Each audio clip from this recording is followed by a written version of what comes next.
পবিত্রতা, একাগ্রতা ও ইবাদতের পরিবেশ নিশ্চিত করতে ২০২৬ সালের হজ মৌসুমে বড় সিদ্ধান্ত নিয়েছে সৌদি সরকার।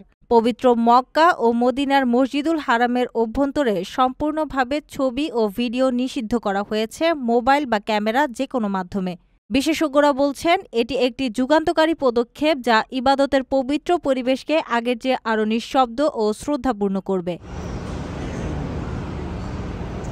হজের সময় বহু হাজি দেখা যায় মোবাইল হাতে সেলফি তোলায় ব্যস্ত, কেউ ভিডিও করছেন তাওয়াফ, কেউ লাইভ করছেন মসজিদে নববীর অভ্যন্তর থেকে, আবার কেউ ভিডিও কলে পরিবারকে দেখাচ্ছেন কাবা। ফলাফল, পাশের মুসল্লির একাগ্রতা নষ্ট, ইবাদতে বিঘ্ন। এই বাস্তবতা বিবেচনা করেই ২০২৬ সালের হজে পবিত্র ২ মসজিদে ছবি ও ভিডিও তোলা সম্পূর্ণ নিষিদ্ধ করেছে সৌদি প্রশাসন। কেবল বাইরের এলাকায় সীমিতভাবে ছবি তোলার সুযোগ থাকবে।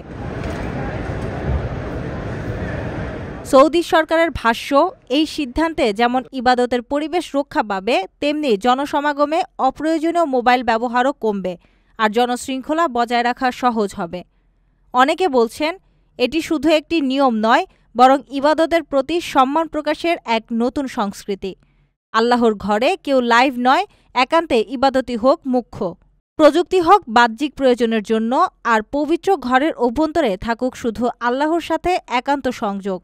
এই সিদ্ধান্তে হজের মর্ম আরও গভীরভাবে উপলব্ধি করতে পারবেন হাজিরা, এটাই প্রত্যাশা। আপনার স্বপ্নগুলো আকাশ ছুবে প্রবাসীর হেলিকপ্টারের মাধ্যমে। বিয়ে, জন্মদিন অথবা যে কোনো বিশেষ প্রয়োজনে হেলিকপ্টার ভাড়া করতে যোগাযোগ করুন স্ক্রিনে দেয়া নাম্বারে। প্রবাসীর হেলিকপ্টার, নিরাপদ ও সাশ্রয়ী বাহনের বিশ্বস্ত নাম।